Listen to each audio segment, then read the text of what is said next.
keamanan dan juga keselamatan.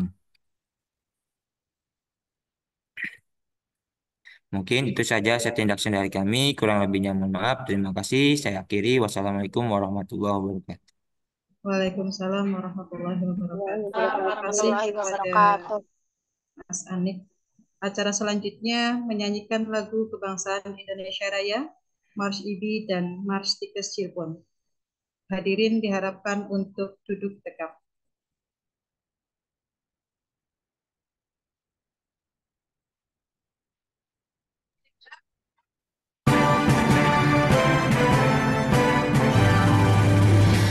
Indonesia, tanah airku, tanah tumpah darahku.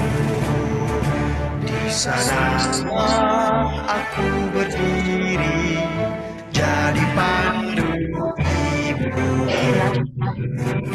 Indonesia, kebangsaanku, bangsa dan tanah airku. Marilah kita bersama, Indonesia bersatu. Hiduplah tanahku, hiduplah negeriku, bersatu rakyatku semua. Bangunlah jiwanya, bangunlah mereka untuk Indonesia Raya. Indonesia Raya, merdeka, merdeka, tanahku, negeriku yang tercinta. Indonesia Raya, merdeka, merdeka, hiduplah Indonesia Raya. Indonesia Raya, merdeka, merdeka, tanahmu, negeriku yang tercinta.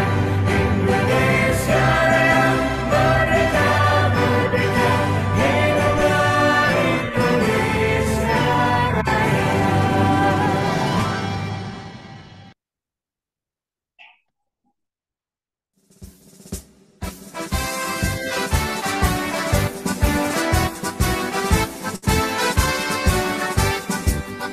Marilah seluruh warga Medan di kawasan Nusantara berhimpun di dalam satu wadah Ikatan Bidan Indonesia, membela dan setia mengamalkan ajaran Pancasila, bekerja dengan tulus ikhlas mengabdi mengemban amanat bangsa.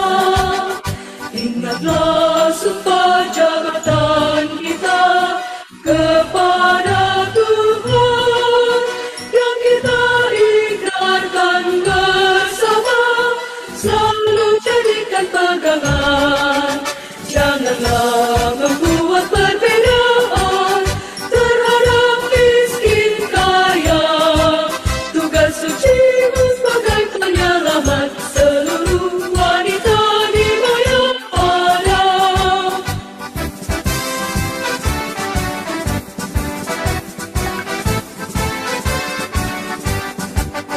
Ingatlah sumpah jabatan kita kepada Tuhan yang kita ikrarkan bersama, selalu jadikan pegangan.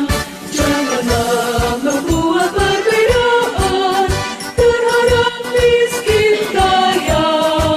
Tugas sucimu sebagai penyelamat seluruh wanita di Mayapana. Tugas sucimu sebagai penyelamat seluruh wanita di Mayapana.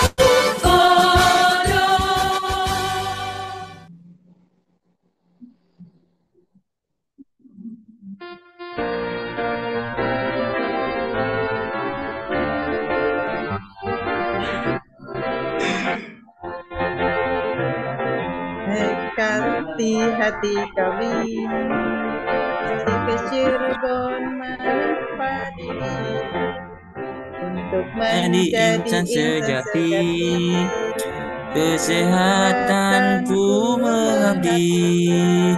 Janji kami di dalam diri, tuntut ilmu sungguh hati, dengan doa mengiringi. pada Tuhan ilahi Di Cirebon percayalah, menempa anak bangsa dalam mengukir sejarah kesehatan Indonesia.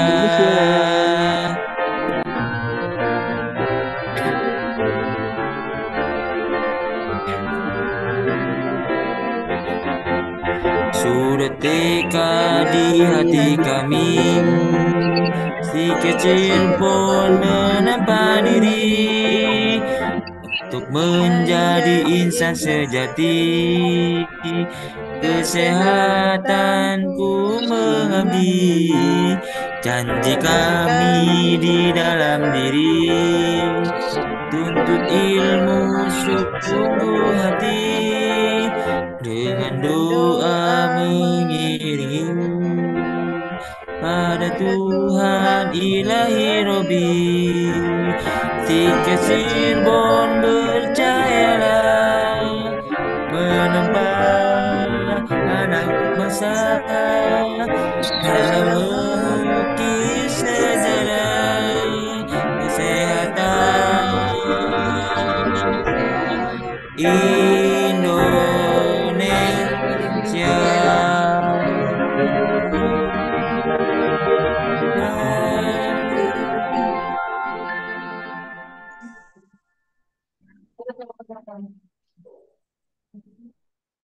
Mahasiswa bidan aja. Dilanjutkan pembacaan doa yang akan dipimpin oleh Saudara Zarkashi Azri Sardar STRKes. Kepadanya kami persilahkan. Bismillahirrahmanirrahim. Assalamualaikum warahmatullahi wabarakatuh. Waalaikumsalam warahmatullahi wabarakatuh.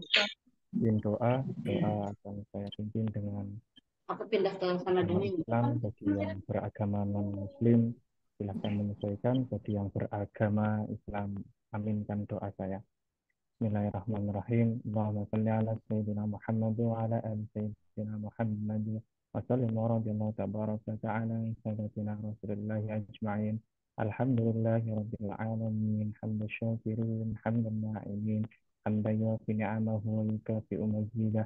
Ya Rabbana lakal hamdu kama yanbaghi li jalali wajhikal karim wa 'azimi sultanik. Allahumma inna nas'aluka ilman nafi'a wa 'amalan mutaqabbala wa rizqan thayyiban mubarakan katsiran mubarakan bi rahmatika ya arhamar rahimin. Rabbana hab lana min azwajina wa dzurriyyatina qurrata a'yun waj'alna lil muttaqina imama. Rabbana atina fid dunya hasanah wa fil akhirati hasanatan wa qina adzabannar wa adkhilnal jannata ma'al abrar ya aziz ya ghafar ya rabbal alamin. Subhana rabbika rabbil izzati amma yasifun wa salamun alal mursalin walhamdulillahi rabbil alamin. Terima kasih. Assalamualaikum warahmatullahi wabarakatuh. Waalaikumsalam warahmatullahi wabarakatuh. wabarakatuh. Acara selanjutnya sambutan-sambutan. Sambutan yang pertama akan disampaikan oleh Ketua Pelaksana Ibu Agi Yulia Riadini NTR. Kepadanya kami persilakan.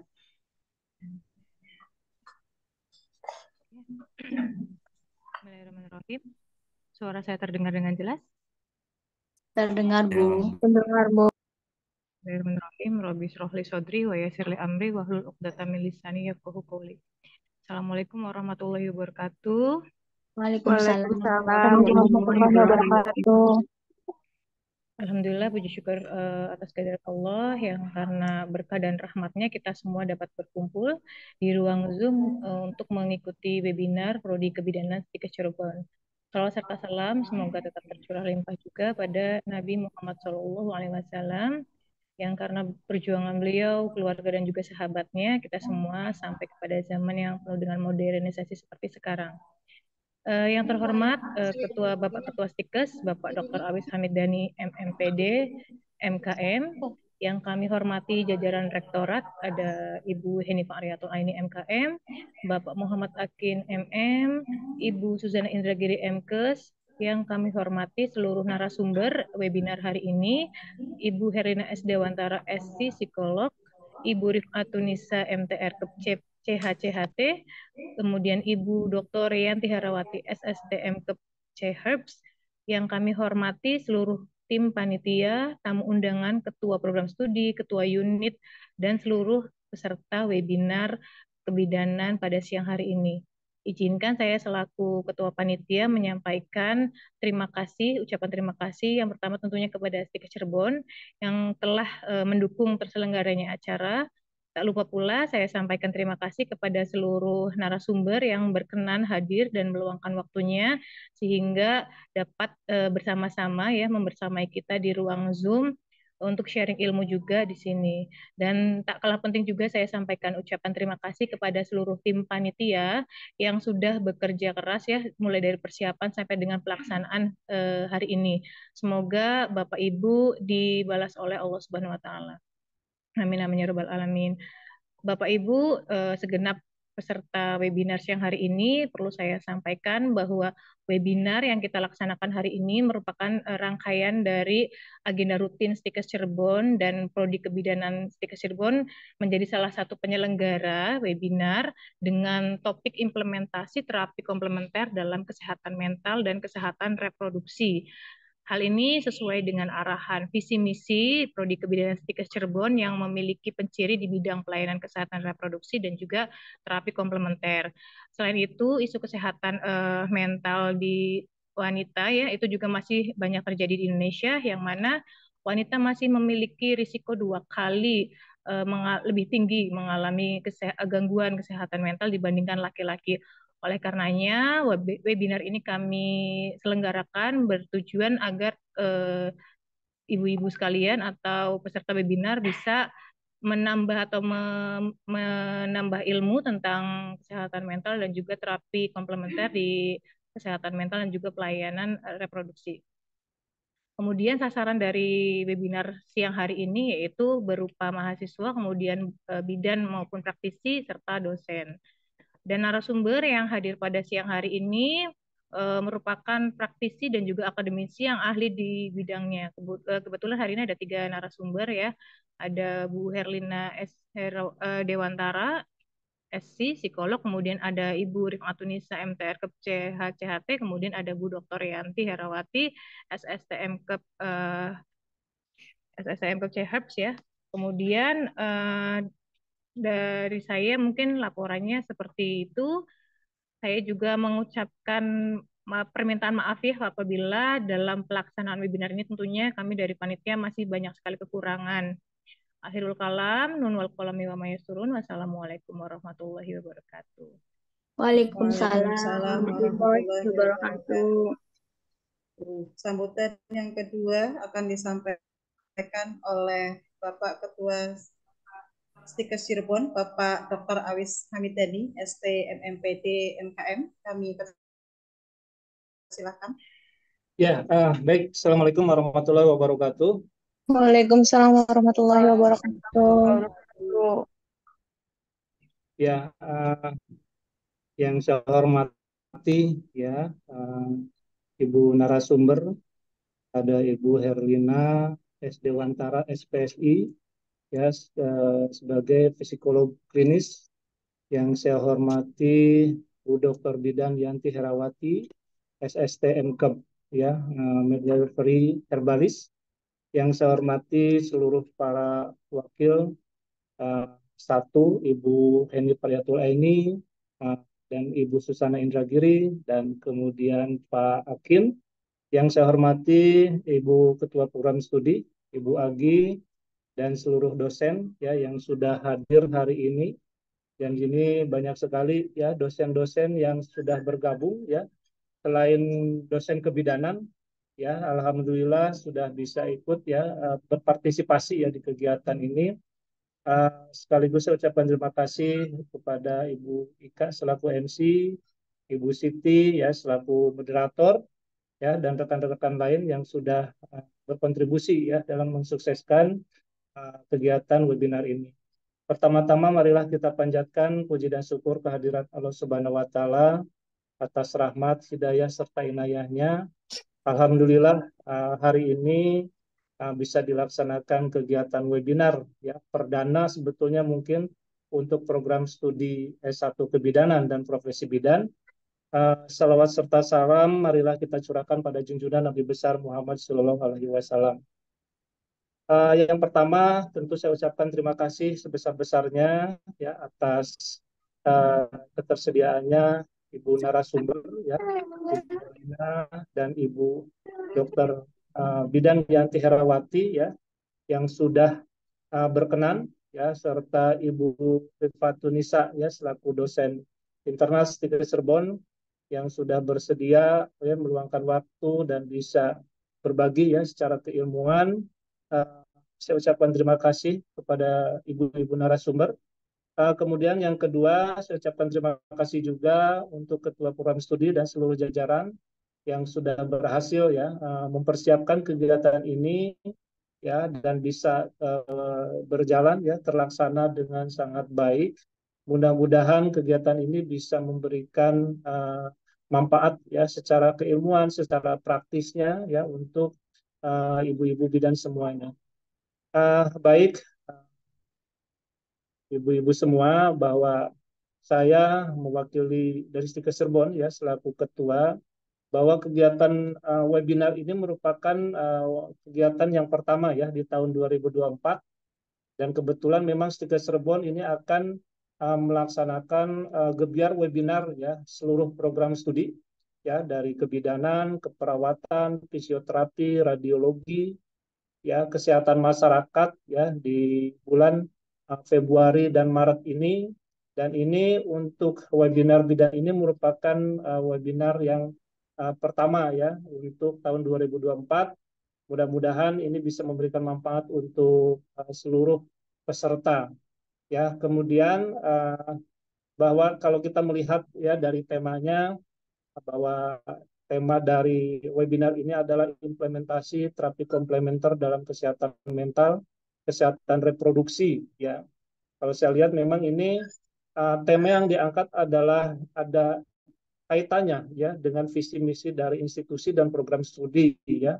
Bahwa kita tahu bahwa visi program studi itu memang ciri khas ya lebih pada komplementer ya dan ini merupakan turunan dari visi misi institusi ya sehingga dari visi program studi ini ya memang kami harapkan supaya bisa diimplementasikan pada kegiatan-kegiatan akademik yang bukan hanya perkuliahan tapi bagaimana meningkatkan suasana akademik ya dengan kegiatan salah satunya adalah webinar ini dan ini merupakan kesuksesan ya untuk seluruh jajaran tim pelaksana ya dari mulai ketua sampai pelaksana teknis ya dan alhamdulillah hari ini bisa dimulai dilaksanakan.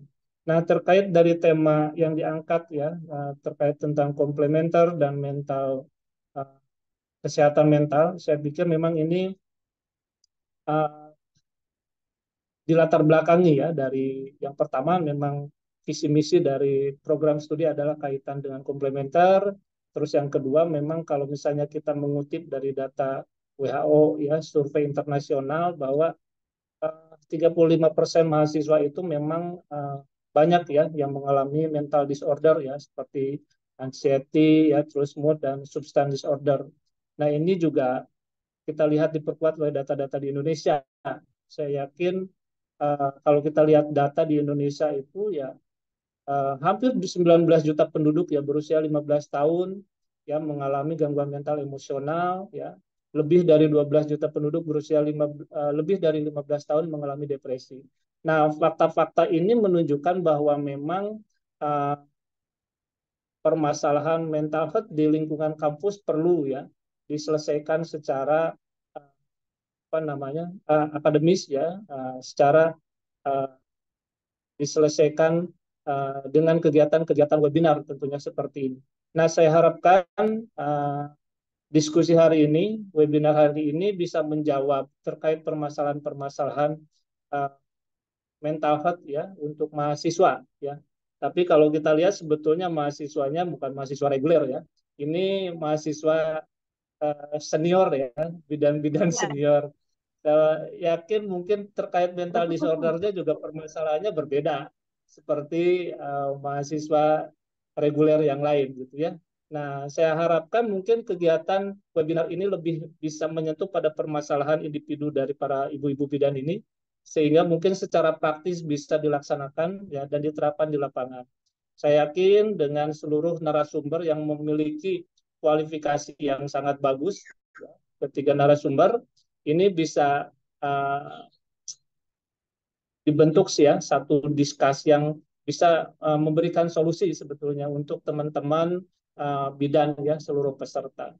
Nah mungkin itu saja selaku saya Ketua Stikes mengucapkan terima kasih seluruh uh, panitia ya serta saya berharap untuk seluruh peserta ya bisa mengikuti sampai selesai dan saya harapkan juga nanti prosesnya bisa lebih interaktif ya diskusinya bisa lebih menarik ya.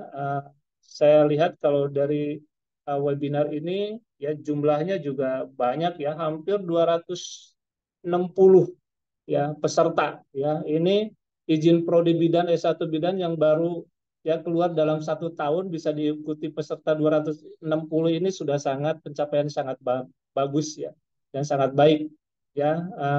Mudah-mudahan kegiatan webinar ini merupakan awal ya. Tidak berhenti di sini ya ada kegiatan webinar lain ya mudah-mudahan nanti setelah Lebaran ya mungkin bisa diadakan kegiatan webinar ya dengan tema-tema yang lebih implementatif ya untuk ibu bidan ini.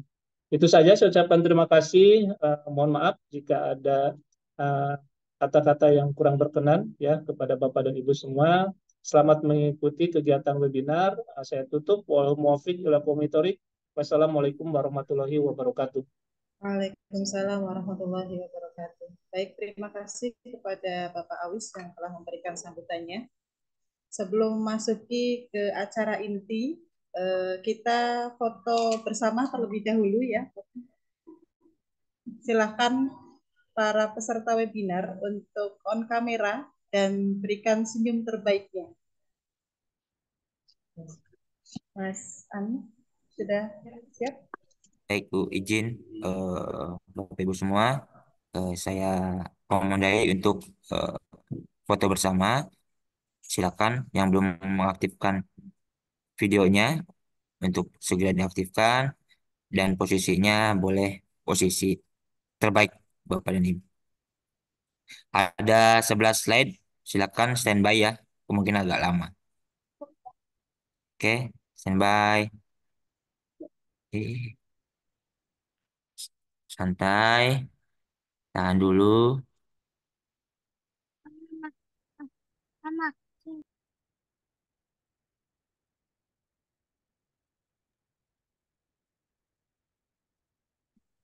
Masih di slide 5, slide 6.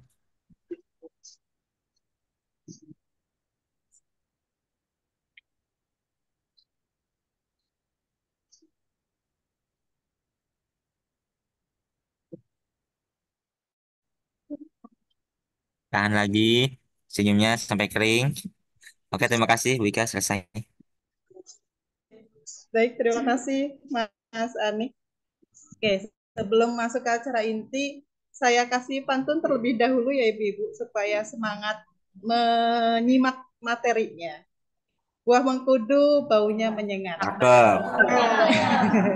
Buah belewah banyak yang suka. Cakep. Semoga ilmu yang didapat menjadi berkah untuk kita semua. Amin. Langsung saja para peserta webinar, kita masuk ke acara webinar kebidanan dengan topik implementasi terapi komplementer pada kesehatan mental dan kesehatan reproduksi yang akan dipandu oleh Ibu Siti Juwairiyah, SST BDMH, sebagai moderator. Kepada Ibu Siti dipersilakan.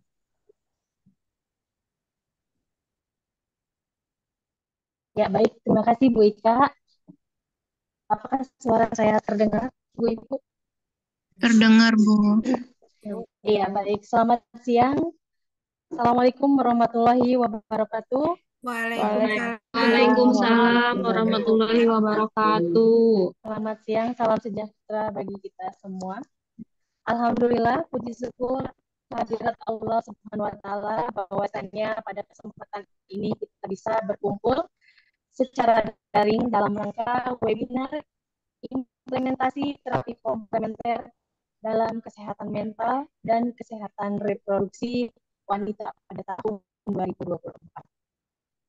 Baik, sebelumnya saya perkenalkan diri dulu. Nama saya Siti Juwaria yang akan memandu sebagai moderator pada seminar kali ini. Sebelum kita memulainya, ada yel-yel yang sudah tidak asing di Stikes Cirebon. Ya, kalau saya sebutkan Stikes Cirebon, ibu-ibu semuanya menjawab Jaya, Jaya, Jaya dengan tangan dikepalkan seperti ini ya. Jangan mengangkat jari kita sebutnya. Baik. Siap ibu-ibu? Siap.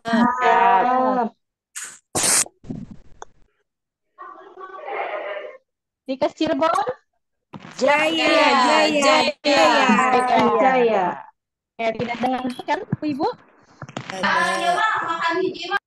Ya, jangan ada yang ngantuk ya, karena materi pada seminar kali ini sangat-sangat kita tunggu sekali ya. Baik, pada seminar kali ini telah hadir di tengah kita semua secara virtual para narasumber. Yang pertama, Ibu Herlina S. Dewantara, SPSI Psikolog. Selamat siang, Ibu. Nah, selamat siang, Ibu. Salam kenal. Dan berikutnya, narasumber yang kedua telah hadir. Assalamualaikum. Suaranya jelas nggak? Warahmatullahi wabarakatuh. Iya, Ibu, jelas. Baik, untuk selanjutnya, narasumber yang kedua telah hadir di tengah kita semua, Ibu Rifatulisa M. Telkem. Selamat siang, Ibu. Selamat siang, Bu Siti. Ya, itu sudah tidak asing ya kalau Bu Rifa ya, mungkin ya bagi ibu-ibu ya. Karena beliau juga sebagai dosen di Prodi S1 Kebidanan dan Profesi Bidan. Dan untuk narasumber yang ketiga yaitu Ibu Dr. Bidan Yanti Herawati, SSTMK. Selamat siang, Ibu. Selamat siang, Bu Siti. Sehat? Ya, Ibu. Alhamdulillah. Ibu apa kabar? Ibu Herlina, Ibu Rifa. Salam kenal. Salam kenal juga. Baik, terima kasih Ya. kepada para narasumber yang telah hadir di acara webinar kebidanan untuk program studi kebidanan di Stikes Cirebon. Sebelum kita memulai materi pada siang hari ini dari beliau-beliau, maka akan saya sampaikan bahwa materi pada webinar kali ini akan disampaikan secara panel, kemudian dilanjutkan dengan sesi diskusi atau tanya jawab. Dan untuk kesempatan yang pertama, materi akan disampaikan oleh narasumber pertama. Dan berikut adalah CV dari Ibu Herlinawati S. Dewantara, SPSI Psikolog. Beliau adalah seorang psikolog, alumnus dari Universitas Gadjah Mada, memiliki pengalaman kerja 10 tahun di bidang HRD MGR, dan 15 tahun sebagai praktisi psikolog di ranah psikologi industri, perkembangan, pendidikan, dan klinis. Kemudian beliau lahir pada tanggal 10 November 1968 dan beralamat di Citra Pemuda Regensi D1 Sunyaragi, Kota Cirebon. Ya, barangkali dari teman-teman di sini ada yang mau bersilaturahmi dengan Bu Yanti ya. Beliau ada di Sunyaragi. Kemudian untuk pendidikannya beliau dari Fakultas Psikolog UGM Yogyakarta, kemudian bekerja sebagai konsultan psikologi dinamika agama dan bekerja di RSIA Cahaya Bunda Cirebon, kemudian di Rumah Sakit Permata Cirebon dan Shining Star Pusat Simulasi Perkembangan Anak. Lalu hobi beliau adalah mendengarkan musik, membaca, dan memasak. Nah, luar biasa sekali ya Ibu ya. Dan keahliannya selain sebagai psikologis, beliau juga seorang asesor juga ya Bu. dan banyak sekali pengalaman-pengalaman beliau tentunya dalam memberikan layanan tes psikologis, kemudian asesmen untuk karyawan, untuk rekrutmen, promosi, pemetaan, juga tes psikologi untuk siswa dan mahasiswa. Kemudian selain itu kegiatan beliau juga melakukan konseling, terapi untuk anak, remaja, dewasa, dan pasutri. Ya, bagi teman-teman ibu yang hadir di sini tentunya ibu-ibu bidan, ada calon bidan dari D3 Kebidanan ya, dan ada yang sudah menjadi bidan juga, nanti bisa berkonsultasi barangkali ya terkait dengan kesehatan mental tentunya. Dan beliau juga banyak sekali mengisi berbagai acara, baik di acara webinar maupun kegiatan-kegiatan lainnya sebagai narasumber. Baik, untuk selanjutnya kami persilahkan kepada narasumber pertama Ibu Herlina untuk memberikan materinya. Silahkan Ibu. Oke, terima kasih Ibu atas waktunya. Alhamdulillah. Terima kasih juga ini saya diundang sebagai narasumber di webinar pertama kali ya tahun 2024 di Prodi Kebidanan ini. Sebenarnya ini bukan pertama kali loh saya diundang Stikes. Kayaknya saya udah pernah 10 tahun lalu mungkin ya. Tapi di keperawatan, yang waktu itu persiapan untuk berangkat ke Jepang kalau nggak salah. Jadi para perawat itu eh, persiapan menghadapi tes ya untuk tenaga kerja perawat yang akan berangkat ke Jepang kalau tidak salah ya. Udah 10 tahun, 9 tahun yang lalu kali udah lama banget. Lalu eh, sebelumnya Assalamualaikum warahmatullahi wabarakatuh. Terima kasih atas waktunya ini kepada Ketua Stikers juga Bapak.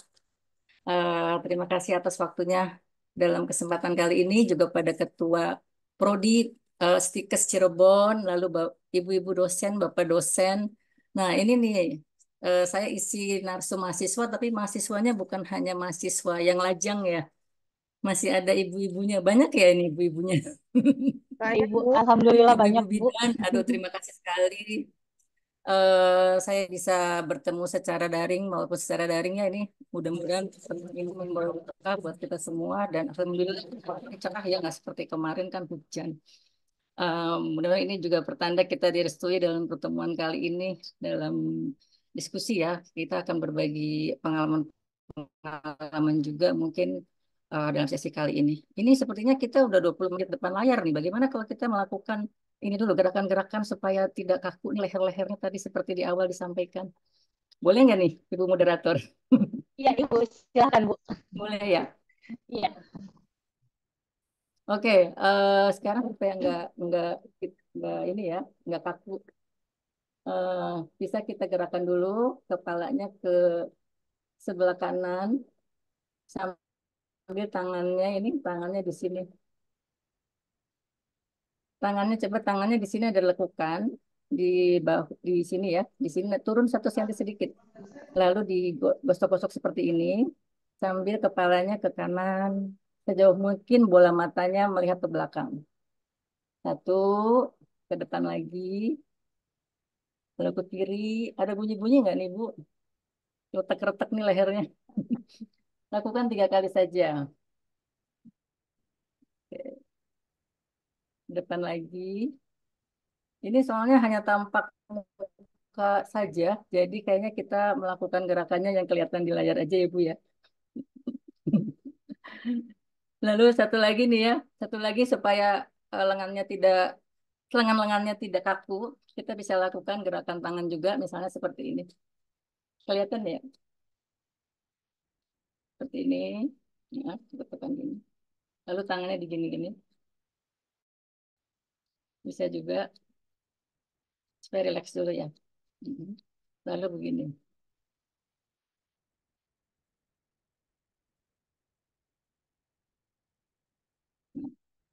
Lumayan nggak ibu-ibu dan mahasiswi dan ibu-ibu bidan, ibu-ibu dosen. Kayak ini cuma gerakan untuk ini aja ya. Ini materinya ada di panitia ya, jadi bisa panitia yang sharing screen-nya. Saya juga mau ikutan sama Bu Ika dulu nih. Pantun juga nanti minta cakepnya ya. Ke Surabaya membawa koin. Cakep. Dong. Belum. Belum siap, Bu. Menunggu kekasih hati. Dari kemarin menunggu kekasih hati. Sekarang saya akan tampilkan PowerPoint. Izinkan saya menampilkan PowerPoint. Semoga berkenan di hati. Oke, ini materinya tentang mental health matter, strategi menjaga kesehatan mental dan penanganan diri. Kok nggak colorful ya ini ya? Kurang berwarna. Masih redup-redup ya di layar saya. Oke, para calon bidan, ibu bidan, dan ibu-ibu dosen. Saya waktunya berapa menit ya? Ini ya. Baik. Ini strategi menjaga kesehatan mental dan penanganan diri. Baik, ini saya tampilkan beberapa survei yang ada di informasi ya, ada survei masalah kesehatan mental remaja. Nah, ini ternyata banyak sekali masalah-masalah yang dialami para remaja dan kebanyakan mereka tidak mengetahui problem solvingnya. Akhirnya mengarah ke kesehatan mental. Ya. Lalu dari kompas.id juga ada next. Selanjutnya, slide selanjutnya.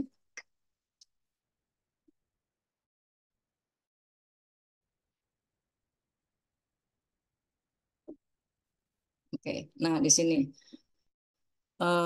Ini dari kompas.id ada 985 kasus bunuh diri remaja. Yang kedua tadi, yang sebelumnya lagi, maaf.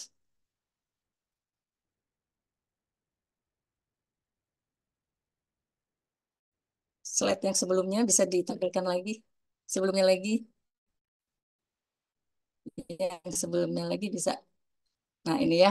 Nah, di sini ada kasus bunuh diri remaja. Mungkin juga ini ibu-ibu dan para dosen dan calon bidan juga ini udah pernah membaca bahwa kasus bunuh diri itu makin lama, makin ke sini, makin bertambah juga. Dan dari pengalaman, nanti saya sedikit bercerita juga tentang pengalaman konseling yang saya hadapi sehari-hari di rumah sakit, di tempat praktek.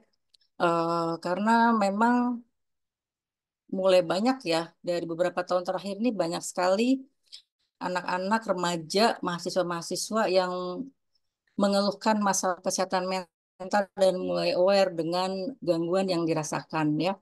Nah, ini kalau kesehatan mental kan kalau perkembangan gangguan itu kan sebenarnya sudah ada dari mulai dalam kandungan ya. Jadi kita bisa merasakan juga eh, tumbuh kembang. Kalau pengalaman saya menangani anak-anak bermasalah, biasanya tumbuh kembang anak itu bermula dari dalam kandungan juga.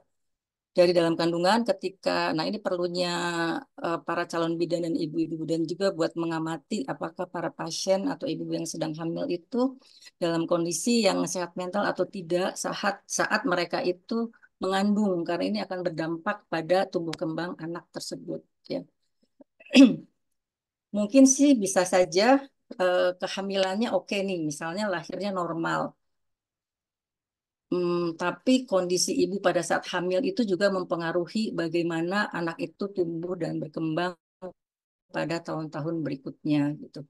Dan kalau pengalaman saya menghadapi pasien-pasien yang mahasiswa gitu dan remaja-remaja SMA, itu mereka itu tidak memahami gitu, tidak memahami apa yang dirasakan. Jadi ketika datang tuh kadang hanya bilang, aku tuh nggak tahu Bu apa yang aku rasakan itu. Jadi di sini perlunya saya jadi bisa mengamati bahwa anak-anak ini tidak tahu jenis emosi yang mereka rasakan gitu, dan akhirnya juga berdampak bagaimana cara mengatasi emosi tersebut saat emosi tersebut mengganggu aktivitas sehari-hari. Nah, dari sini, dari contoh di sini, dari slide pertama ini kita melihat bahwa kebanyakan masalahnya itu di keluarga gitu, karena memang faktor-faktor yang mengarah ke gangguan kesehatan mental itu pola asuh sangat berperan ya. Pola asuh, lalu respon dari lingkungan, itu juga sangat berpengaruh dari kestabilan emosi setiap anak, lalu ke remaja, lalu ke masa dewasanya. Oke, next. Selanjutnya bisa ini di oke, oke, next lagi. Ini tadi udah ya sudah dibahas. Nah, di sini sebenarnya kesehatan mental adalah keadaan kesejahteraan psikologis ya yang mencakup keseimbangan emosional, psikologis dan sosial ya. Ini kecepatan, slide-nya kecepatan nih. Oke. Nah, ini ya, psikologis dan sosial. Ini boleh juga coba dicek dulu ini beberapa beberapa eh, soal ya untuk mendeteksi kesehatan mental. Boleh selanjutnya. Boleh slide selanjutnya.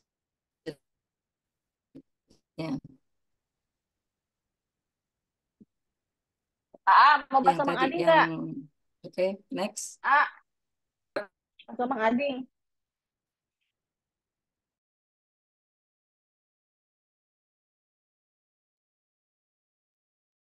Yang sebelumnya, Mbak. Belum sampai sini. Nah, ini. Nah, ini eh, kalau diamati dari konseling itu biasanya mereka datang itu tampaknya tidak apa-apa gitu ya. Mungkin juga dari ibu-ibu atau eh, teman-teman mahasiswa ini kadang melihat orang tuh biasa aja gitu loh. Secara secara fisik ya, secara fisik masih bisa dandan lah, masih bisa jalan-jalan, masih bisa melakukan aktivitas gitu. Tapi sebenarnya mereka itu ada satu masalah dalam dirinya. Nah, itu bisa dibilang sebenarnya ini masuknya ke orang-orang yang normal tapi bermasalah gitu kesehatan mental. Ini beberapa hal yang bisa menjadi satu pertanda bahwa ada hal yang harus dibereskan gitu. Jika ada pertanyaan-pertanyaan ini dirasakan oleh ibu-ibu atau oleh mahasiswa-mahasiswa akhir-akhir ini. Misalnya, yang pertama di sini, saya merasa diri saya menjadi marah Udah karena bangun hal pun. sepele gitu ya. Ini mungkin dulu-dulunya nggak kayak gitu gitu. Nggak Kayaknya apa-apa, dulu nggak apa-apa. hal ini tuh tidak membuat saya marah. Tapi kenapa ya untuk hal kecil ini aja saya sampai marahnya seperti ini gitu. Atau mungkin juga kitanya tidak menyadari kalau kita marah, tapi teman yang biasa bersama-sama kita bilang sama kita, lu tuh kok kayak gitu aja marahnya kayak gini sih gitu loh. Nah, karena mungkin temannya pernah melihat bahwa dia tuh nggak seperti itu dulunya gitu. Atau yang kedua ini, saya menemukan diri saya mudah merasa kesal gitu. Jadi dikit-dikit jengkel gitu. Eh, itu juga satu perubahan yang mungkin akan mengganggu aktivitas sehari-hari ya. Lalu mudah tersinggung, lalu ada perasaan kok saya tuh tidak berharga, atau misalnya dulunya tuh suka tuh jalan pagi misalnya, atau dulunya suka masak, tapi tahu-tahu aduh males banget lah jalan pagi, mendingan mager di kamar gitu, atau misalnya udah nggak mau apa-apain lagi, pokoknya diem aja di kamar aja gitu, baca-baca novel atau malah dengerinnya lagu-lagu yang sedih gitu loh. Jadi makin membuat perasaan sedihnya bertambah-tambah. Nah, ini juga untuk masalah tidur bisa jadi tidurnya bisa juga berlebihan, tapi juga bisa jadi tidurnya kurang. Itu juga salah satu gejala-gejala bahwa kesehatan mental mulai terganggu. Cuman untuk Gen Z saat ini saya menemukan satu kebiasaan ya bahwa Gen Z saat ini tuh mungkin ini kalau mahasiswa yang belum menikah, maksudnya generasi Z kan ya. Biasanya mereka itu sukanya tidur pagi malahan. Tidurnya dini hari jam 3 kayak gitu.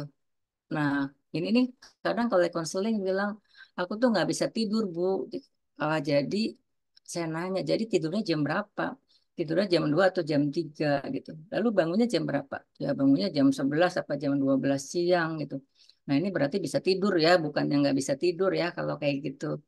Hanya eh, jamnya berubah gitu. Yang namanya nggak bisa tidur misalnya mau tidur tuh susah banget, udah posisi di tempat tidur, tapi gelisah gitu ya. Terus tidur sebentar, setengah jam bangun lagi perasaannya capek gitu. Terusnya tidur lagi sejam, mau tidur lagi juga susah gitu. Nah itu namanya kesulitan tidur. Tapi kalau bisa tidur jam 2 pagi, bangun jam 11 siang, atau jam 1 siang berarti bisa tidur. Hanya perubahan jam tidurnya itu yang harus diperbaiki. Karena kalau aktivitas mungkin jadi terganggu juga. Lalu secara makan juga bisa berkurang atau bisa bertambah. Bisa males makan atau pengennya jajan terus, atau pengennya makan terus. Nah, itu juga bisa salah satu gejala. Lalu lebih mudah capek dari biasanya. Kayaknya kok cuma diem aja tapi capek ya. Kayaknya cuma pergi ke sini aja kok capek banget gitu. Nah, itu gejala-gejala mulai ada gangguan di mental juga. Oke, selanjutnya. Ini kalau ada pertanyaan bisa di chat atau nanti langsung ya. Ya, silakan Nanti Ibu selanjutnya. pas sekalian setelah Lihat simak aja ya, materi ya lihat Bu yang ya. lain. Iya. Oke. Nah, di sini kesehatan mental tuh tidak cuma tadi ya. Jadi di sini ada aspek-aspek yang biasanya meliputi juga di definisi kesehatan mental ini, yaitu keseimbangan emosional. Keseimbangan emosional ini berarti kemampuan mengenali, memahami, dan mengelola beragam emosi. Sebenarnya kita selama hidup itu boleh ya, kita boleh punya emosi negatif. Orang normal juga pasti cemas kan, nggak mungkin orang tuh nggak ada cemas gitu. Tapi kita harus tahu bagaimana cara mengelola kecemasan itu gitu. Lalu nggak boleh lama-lama. Jadi kalau emosi negatif itu jangan kelamaan, karena itu nanti akan mengganggu di kesehatan mental kita. Nah, disinilah kemampuan kita memahami. Nah, ini kalau saya di pengalaman konseling, anak-anak itu tidak mengenali dan memahami emosinya karena memang tidak diberi stimulasi itu oleh orang tua gitu. Jadi kadang-kadang anak-anak tuh tidak boleh takut, tidak boleh jengkel gitu loh. Padahal kan itu semua boleh dirasakan anak-anak gitu. Dan kita sebagai orang tua bisa mengajarkan bagaimana cara mengelolanya. Nah, ini kebanyakan untuk sekarang ini Gen Z tuh banyaknya nggak bisa problem solving, kurang kurang memahami bagaimana cara mengatasi masalah yang berkaitan dengan emosi. Mereka kadang tahu tapi tidak disadari untuk dilakukan. Nah, ini makanya berpengaruh di ketahanan terhadap stres. Sekarang untuk permasalahan yang sama, mungkin juga ibu-ibu pernah mengalami juga. Misalnya cerita nih sama temen, ini kayak gini, aku kok nggak bisa tidur ya, gini gini gini. Tapi nanti teman bilang, ah kayak gitu aja kok dipikirin, aku sih nggak apa-apa gitu, lupain aja, misalnya gitu. Nggak terlalu berat buat aku gitu. Tapi kok aku kepikiran terus sampai nggak bisa makan, nggak bisa tidur. Nah itulah bedanya setiap orang, karena ketahanan terhadap stres memang berbeda-beda untuk setiap orang. Nah, kesehatan mental juga ini berkaitan dengan hubungan sosial yang positif. Jadi kita bisa membina dan menjaga hubungan interpersonal dengan siapapun gitu. Jadi nggak ada misalnya aku males lah ketemu ini, habisnya dia suka ngomong kayak gini, misalnya seperti itu. Terus jadi menjaga jarak terhadap orang-orang yang sebenarnya mungkin orang-orang itu tidak kenapa-kenapa gitu, tapi males dia kayaknya ngejas aku terus atau misalnya males lah kalau ketemu sama orang-orang itu nggak ada guna misalnya gini-gini. Tapi ini berkaitan juga dengan bagaimana setiap orang terbentuk ya. Paling nggak positif ini artinya kita bisa memahami bahwa setiap orang itu unik gitu. Jadi ketika ada respon yang negatif pun kita bisa mengkontraskan menjadi positif dan kita tidak terlalu baper gitu loh. Nah, kalau sekarang kan Gen Z nih kebanyakan bapernya nih. Lalu kemampuan beradaptasi dan ini kemampuan menyesuaikan diri dengan perubahan. Ini biasanya ini terjadi ketika mahasiswa itu mulai masuk ke semester awal. Ketika baru selesai COVID, banyak sekali mahasiswa yang bukan mahasiswa aja ya, anak-anak kelas 1 SD, kelas 7, kelas 10, mahasiswa tingkat 1 itu banyak mengalami masalah di sini. Mereka kesulitan menyesuaikan diri dengan perubahan-perubahan ya dari kemarin yang pandemi 2 tahun biasa di rumah ketika harus masuk lagi ke kelas offline itu tidak semua menyukai juga gitu. Ada juga yang cemas ketika harus masuk ke satu lingkungan yang baru gitu. Jadi perubahan-perubahan tuh membuat mereka menjadi cemas apakah aku tuh bisa bergaul dengan mereka, apakah aku bisa beraktivitas dengan orang-orang itu. Nah, kadang-kadang perasaan seperti itu menimbulkan kecemasan sehingga ada ini kasus-kasus yang nggak mau berangkat sekolah, terusnya juga sering nangis ketika pulang. Nah, itu mulai banyak biasanya di semester-semester awal. Nah, ini yang terakhir pemahaman dan penerimaan diri. Di sini nih kita harus bisa memiliki pemahaman yang realistis tentang diri sendiri. Jadi ini juga bisa saja terjadi bukan karena diri sendiri juga, tapi kadang-kadang ada juga peran orang tua yang membuat anak jadi tidak realistis sama diri sendirinya gitu. Seperti contoh ini ya, kalau saya tuh kalau jelasin hasil tes, kan saya ada juga nih tes bakat minat untuk penjurusan kuliah. Jadi dari hasil tes itu saya akan menyarankan 3 prodi yang sesuai ya dengan bakat minatnya nanti di kuliah. Biasanya anak-anak yang kuliah, yang tesnya anak kelas 12 kayak gitu. Biasanya ketika sesi saya penjelasan dengan orang tua dan saya menyarankan jurusan yang tidak disarankan orang tua ada menolak tapi menerima. Jadi bilangnya seperti ini. Oke, kakak boleh milih apa aja terserah. Tapi kalau bisa sih milih kedokteran aja, misalnya kayak gitu. Kan belum ada kalau kita jadi dokter kayak gitu. Nah, jadi perkataan-perkataan seperti itu kayak membuat anak tuh, ini sebenarnya nih aku tuh bisa apa nggak sih ke kedokteran atau aku tuh boleh nggak sih milih jurusan sesuai minat aku sendiri. Nah, jadi pemahaman ke dirinya sendiri aja juga bikin bingung gitu loh dari perkataan-perkataan orang tua yang seperti itu gitu. Nah, di sini kalau udah masuknya ke setingkat mahasiswa, di mana sudah masuk ke periode usia dewasa awal, pemahaman dan penerimaan diri ini harus benar-benar sudah dimiliki gitu. Jadi kita tahu eh, apa sih yang harus saya lakukan. Ini terutama saya memilih jurusan bidan nih. Apa yang harus saya lakukan? Apakah saya memang cocok di sini kayak gitu.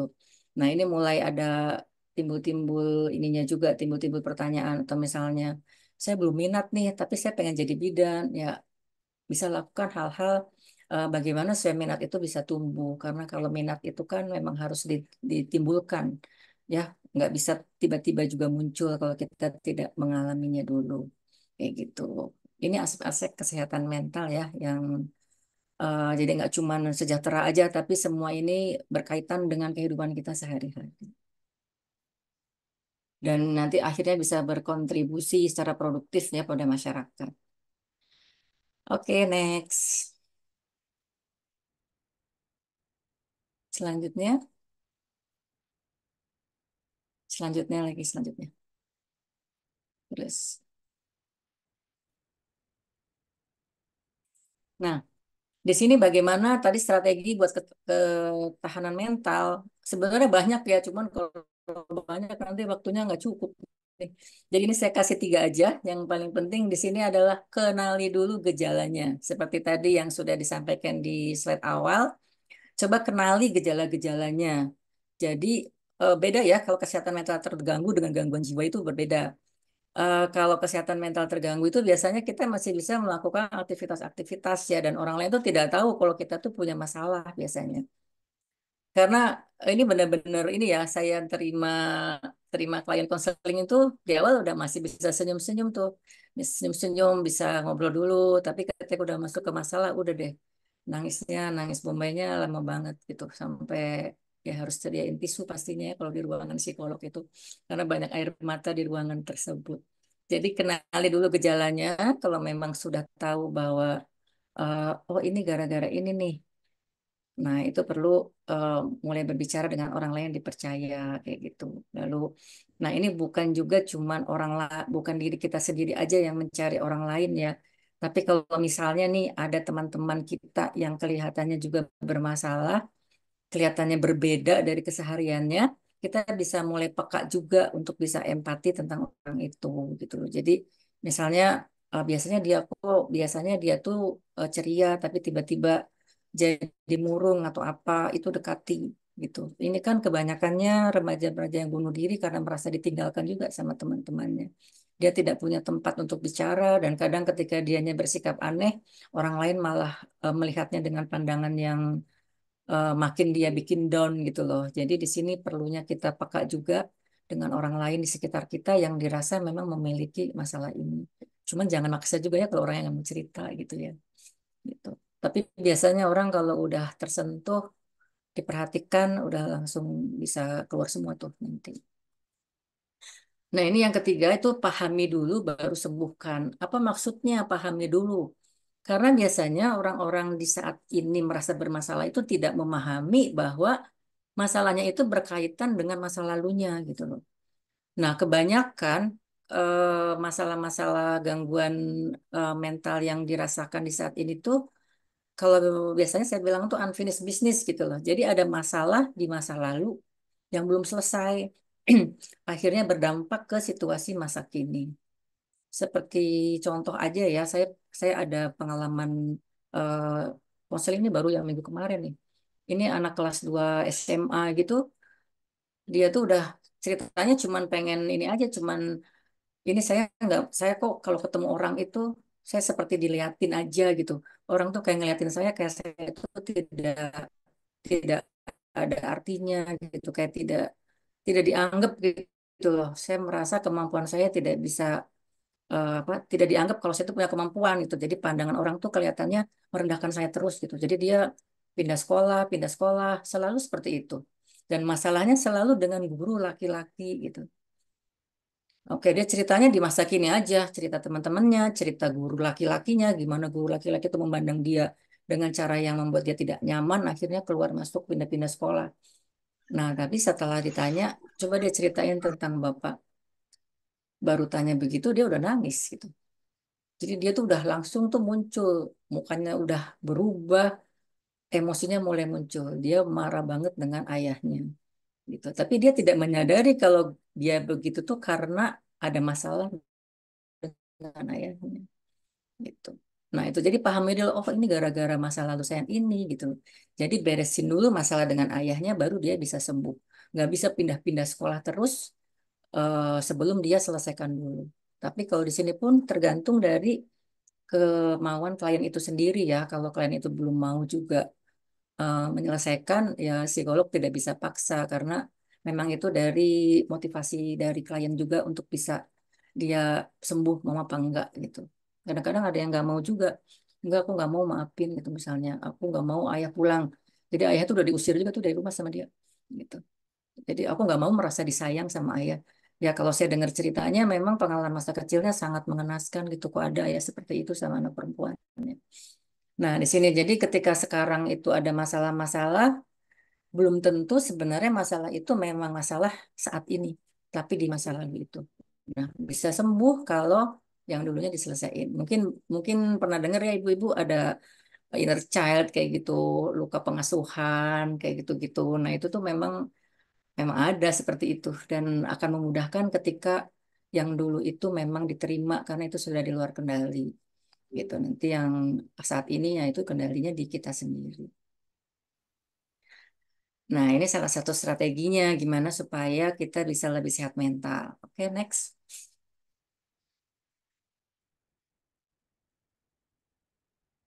Nah, ini ada kebugaran fisik nih. Sebenarnya kebugaran fisik kan ini berpengaruh juga di kebugaran mental ya. Mungkin ibu-ibu atau mahasiswa nih, calon bidan udah pernah dengar kan yang namanya psikosomatis ya. Saya juga sering mendapat rujukan ibu-ibu nih, ibu-ibu yang dari dokter penyakit dalam kayak gitu, terus dari obgyn juga ada gitu, dari jantung juga ada gitu, yang kadang-kadang berpikir bahwa mereka tuh sakit gitu secara fisik, tapi setelah setelah dicek apapun, udah visit dokter kemana-mana, shopping dokter lah istilahnya, periksa sana periksa sini semuanya normal, dan ternyata masalahnya itu di psikisnya. Jadi sebenarnya kalau kita menjaga kebugaran fisik juga ini akan mendukung di kebugaran mental itu sendiri. Nah, salah satunya coba di sini bisa cek pola tidur.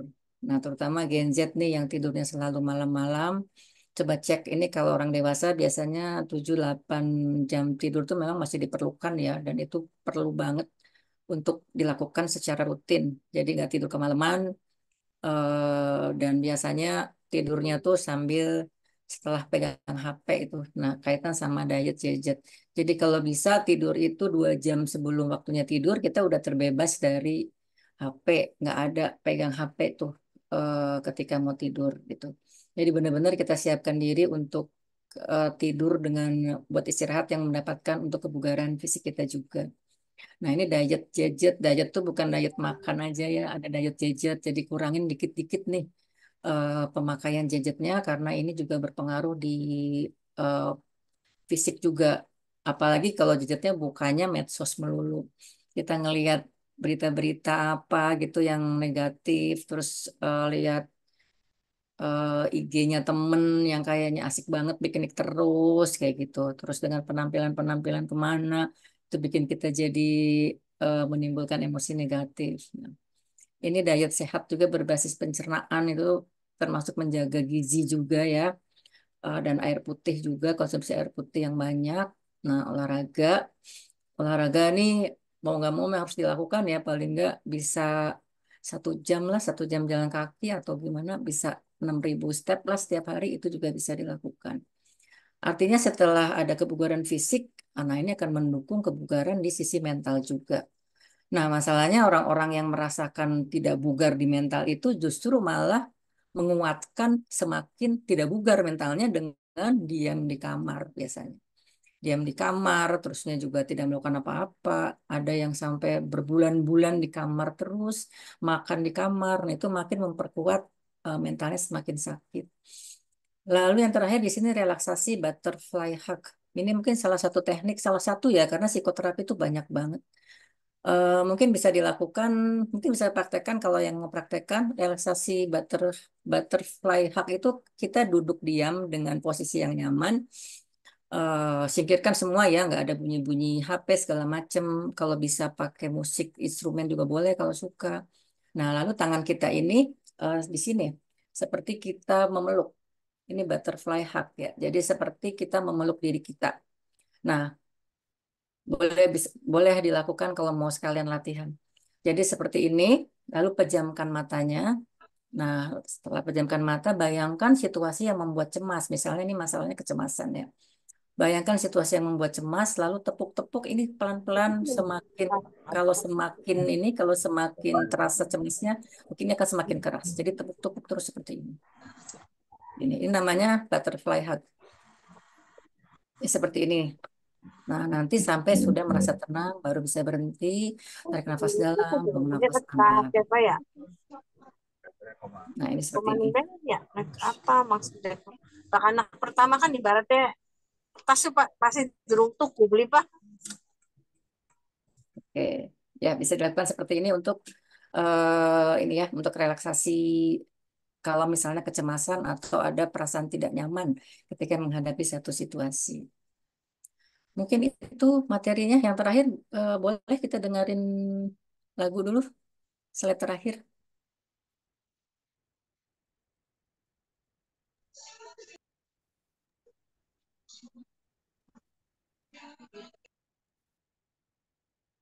Hari ini kau berdamai dengan dirimu sendiri.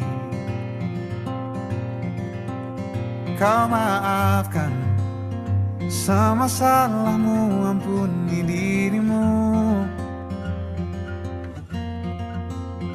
Hari ini ajak lagi dirimu bicara mesra.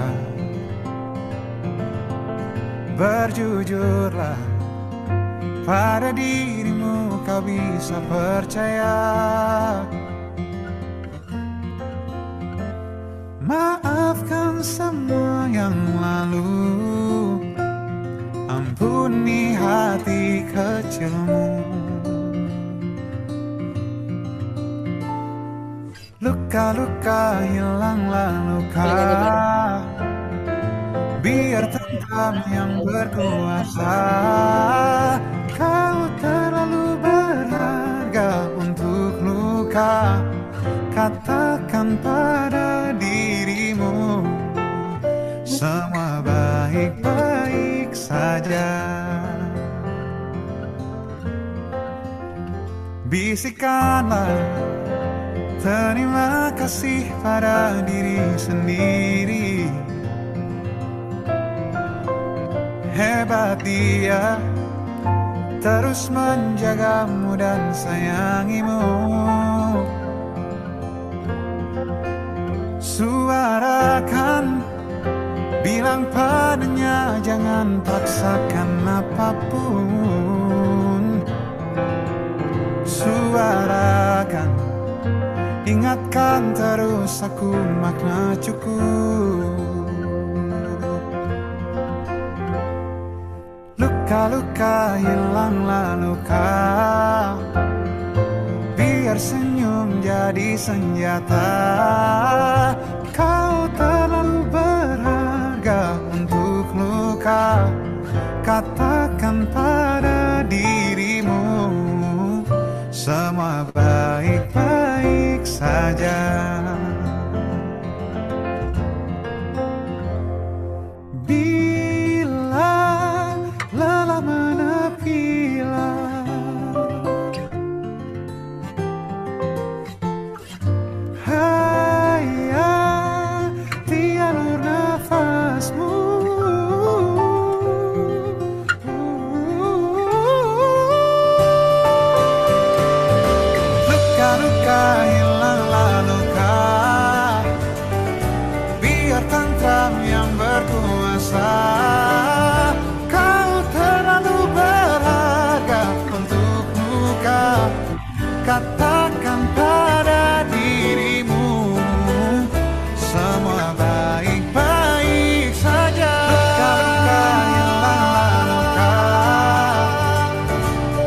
closing statementnya, kesehatan mental bukan hanya tentang ketiadaan gangguan mental, tapi juga melibatkan upaya untuk meningkatkan kualitas hidup, meningkatkan resiliensi, dan mencapai potensi penuh dalam kehidupan sehari-hari. Nah, ini ibu-ibu bidan dan calon bidan, ini tentunya tugasnya nanti akan berbeda ya dengan profesi yang lain, karena berkaitan dengan dua nyawa, ibu dan bayi dalam kandungan. Jadi, harus sehat mental betul nih. Jadi ketika menghadapi pasien juga bisa nyaman buat ibu dan bisa menggali nih kalau misalnya ibu hamil ini punya masalah dalam kehamilan yang berkaitan dengan emosi gitu. Karena banyak ibu-ibu yang tidak, kalau ibu-ibu yang mengharapkan ini ya, mengharapkan banget hamil biasanya ada sayangnya, sayang banget sama kandungannya, tapi ada juga yang disebut bayi-bayi tidak diharapkan itu kadang mengganggu juga kesehatan mental ibu yang sedang mengandung tersebut sehingga berpengaruh terhadap tumbuh kembangnya. Kayaknya ibu bidan udah pada tahu deh kalau yang kayak gini ya. Nah, para calon bidan sehat mental ya supaya nanti jadi bidan tuh udah benar-benar siap eh, membersamai ibu-ibu hamil dari mulai hamil sampai melahirkan lagi kayak gitu. Baik, mungkin itu materi dari saya. Iya, baik. Assalamualaikum warahmatullahi wabarakatuh. Silakan kalau ada pertanyaan nanti bisa. Waalaikumsalam warahmatullahi wabarakatuh. Baik, terima kasih Ibu Helina sudah memberikan paparan materinya dan untuk peserta webinar, tahan dulu pertanyaannya ya. Nanti ada sesi khusus untuk pertanyaan dan diskusinya. Dan untuk pertanyaan boleh disampaikan di kolom chat ataupun bisa raise hand atau bisa juga melalui chat ke panitia, bisa di WA ya untuk pertanyaan-pertanyaannya. Jadi silakan gunakan beberapa tadi cara untuk bertanya tadi ya. Baik, terima kasih Bu Herlina dan untuk materi selanjutnya akan disampaikan oleh narasumber yang kedua. Sudah tersambung ya. Selamat siang Bu Rifa. Halo, selamat siang Bu Siti. Ya, baik. Telah hadir untuk narasumber yang kedua. Sebelumnya saya akan membacakan sekilas untuk kurikulum vitae dari Ibu Rifatunisa MTRK yang bertempat tanggal lahir di Brebes 24 Maret 1992. Kemudian pekerjaan, beliau adalah seorang dosen sekaligus praktisi kesehatan. Kemudian jabatan struktural sebagai kepala laboratorium di Stikes Cirebon. Alamat di perumahan Taman Kota Ciperna, Blok H12A, Cirebon.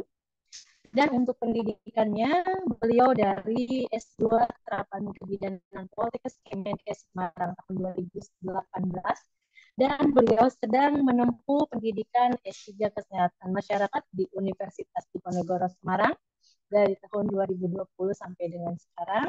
Beliau juga sebagai certified dalam hipnotis dan hipnoterapis. Kemudian untuk pengalaman pekerjaan, beliau pernah bekerja di Dinas Kesehatan Kota Semarang pada tahun 2015, kemudian di Poltekkes Bakti Pertiwisata Cirebon pada tahun 2018 sampai 2019, dan untuk saat ini bekerja di Sekolah Tinggi Ilmu Kesehatan di Cirebon pada tahun 2019 sampai dengan sekarang.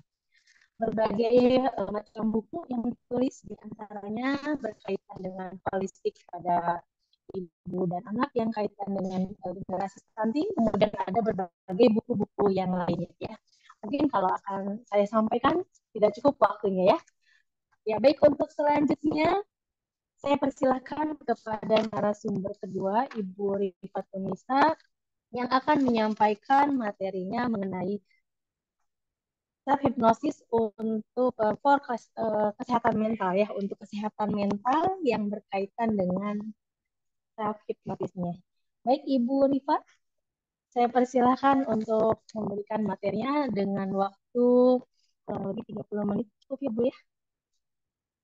Oke, terima kasih Bu Siti.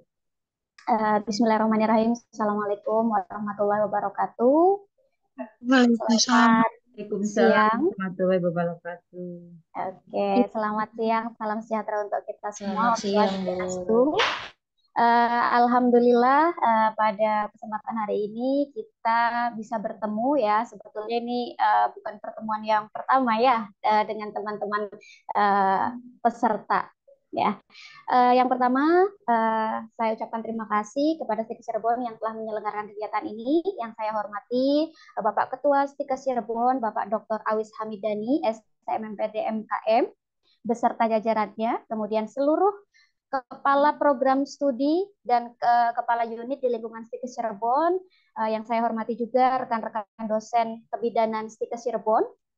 Kemudian ada narasumber Bu Herlina ya yang tadi sudah menyampaikan, dan ada Bu Dr. Yanti juga yang setelah ini juga akan sharing ilmunya.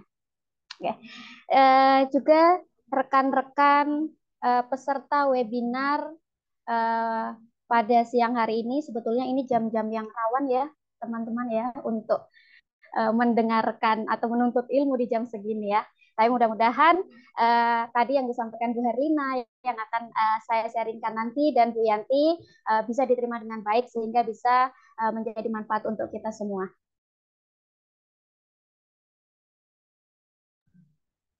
Oke. Tadi sudah menarik sekali ya disampaikan oleh Bu Herlina. Saya share PPT dulu.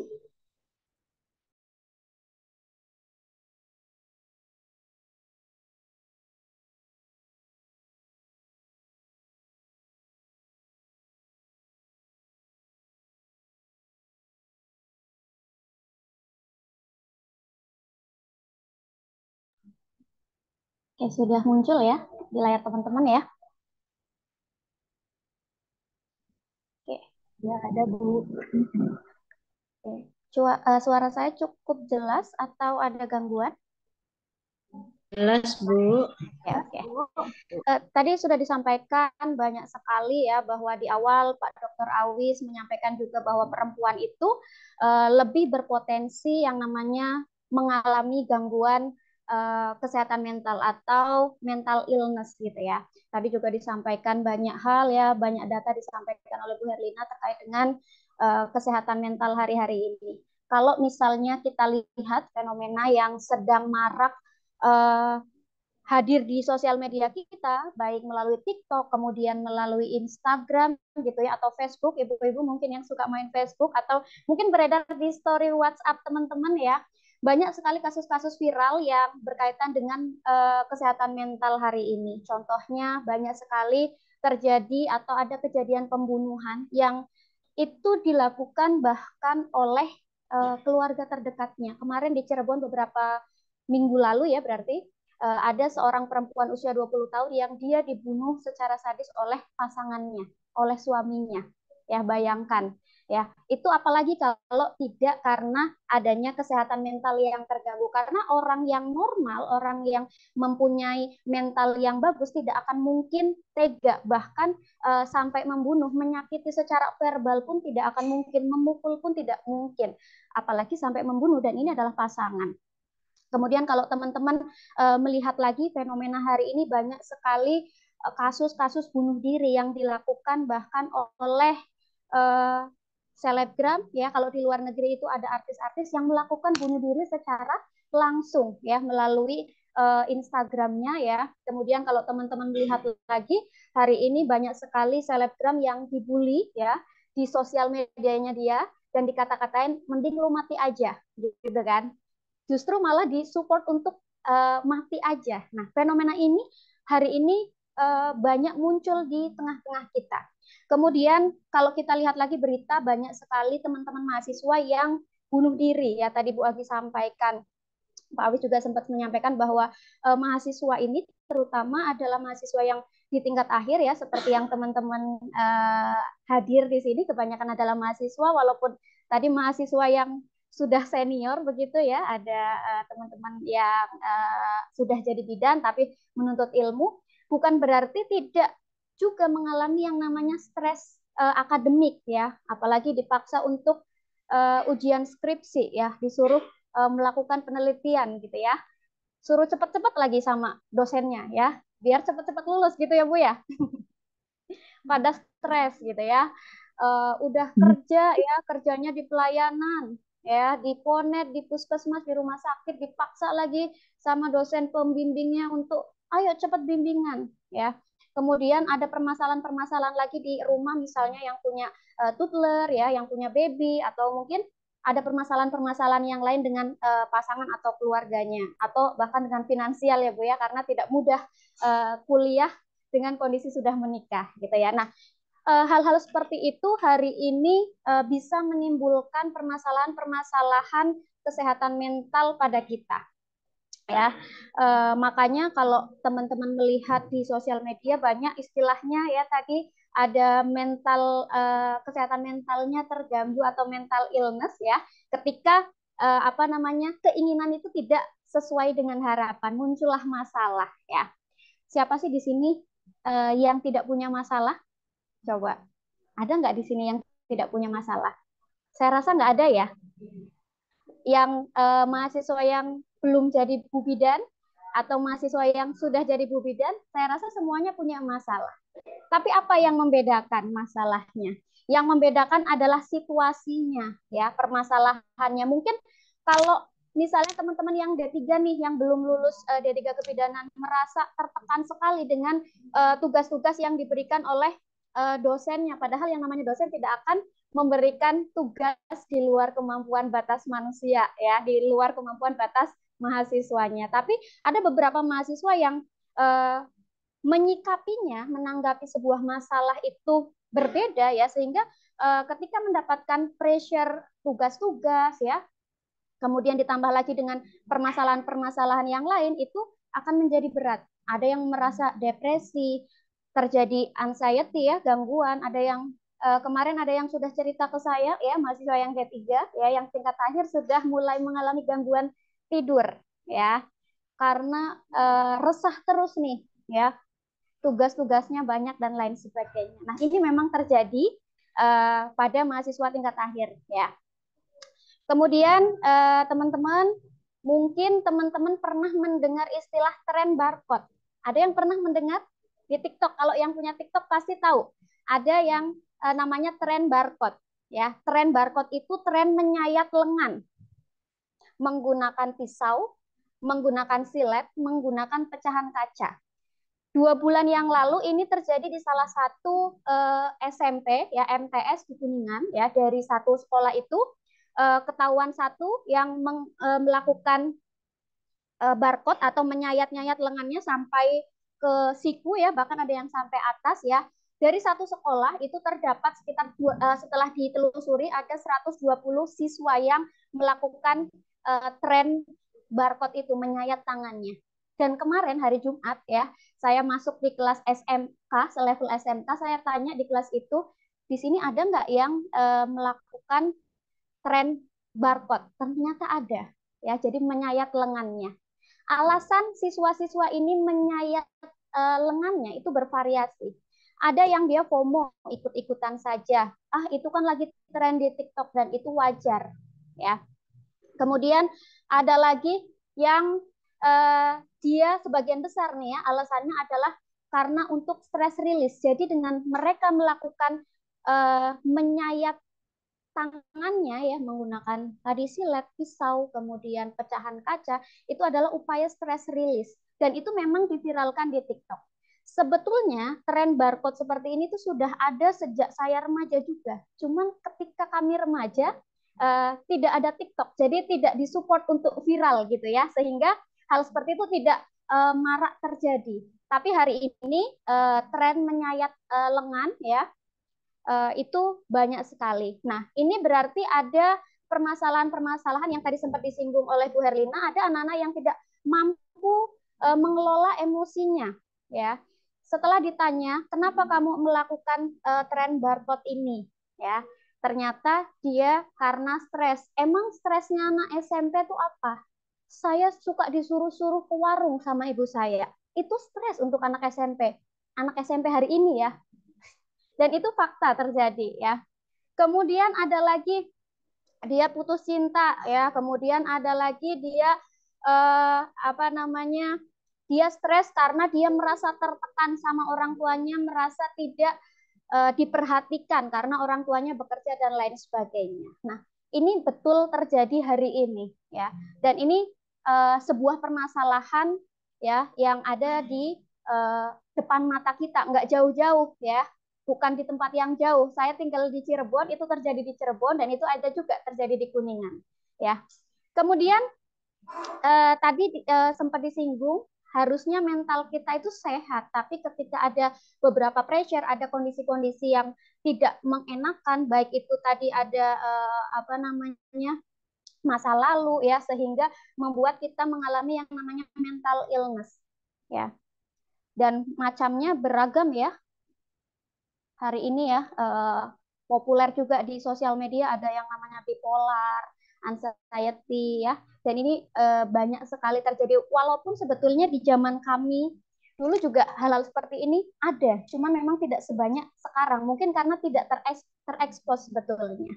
Nah, sekali lagi kita semua itu punya masalah ya, cuman yang membedakan bagaimana caranya kita menanggapi atau mengatasi masalah tersebut. Ada yang mungkin dia tangguh gitu ya, sehingga dia mampu melampaui semua ini. Kemudian kenapa sih kok hari ini kita kan bidan semua ya, teman-teman peserta itu kok bidan semua. Kenapa kita harus belajar mental health hari ini? Emang pentingnya apa? Apakah ini masuk ke dalam tupoksi pelayanan kita sebagai bidan ya? Tadi di awal sudah dijelaskan bahwa yang namanya perempuan itu sangat rentan mengalami yang namanya kesehatan mental. Sedangkan pasien kita adalah perempuan, dari mulai dia balita, remaja, kemudian masa produktif sampai dengan lansia, semuanya perempuan. Dan yang namanya perempuan ketika mengalami masa-masa atau fase reproduksi ya, misalnya fase kehamilan, itu ada perubahan hormon ya, moodnya berubah, dia membutuhkan dukungan psikologis yang sangat banyak. Kemudian ketika proses persalinan membutuhkan pendampingan psikologis yang cukup juga. Dan ketika masa nifas ya, hormonnya sudah mulai turun, itu juga membutuhkan pendampingan psikologis yang komprehensif. Ketika kebutuhan dukungan psikologis itu tidak didapatkan, maka bisa jadi terjadi misalnya baby blues ketika masa nifas ya, atau permasalahan-permasalahan psikologi yang lain ya, merasa insecure, asinya nggak keluar ya, yang diperhatikan bayinya saja dan lain sebagainya ya, karena ada penurunan hormon. Nah, maka dari itu kita sebagai bidan ya, kita perlu yang namanya peduli ya, kita perlu aware terhadap kesehatan mental ini. Karena kalau misalnya semua perempuan di Indonesia ini khususnya ya mendapatkan pelayanan kesehatan mental yang baik ya, khususnya dari kita, kalau memang kita masih bisa melampaui itu, kalau memang sudah tidak bisa kan harus kita lakukan kolaborasi dan rujukan ya. Paling tidak kita bisa melakukan pendampingan pada perempuan, pasien-pasien perempuan kita yang datang kepada kita. Kalau misalnya mereka mendapatkan pelayanan kesehatan mental yang bagus, maka dia mampu mempunyai kualitas kesehatan reproduksi yang bagus juga ya.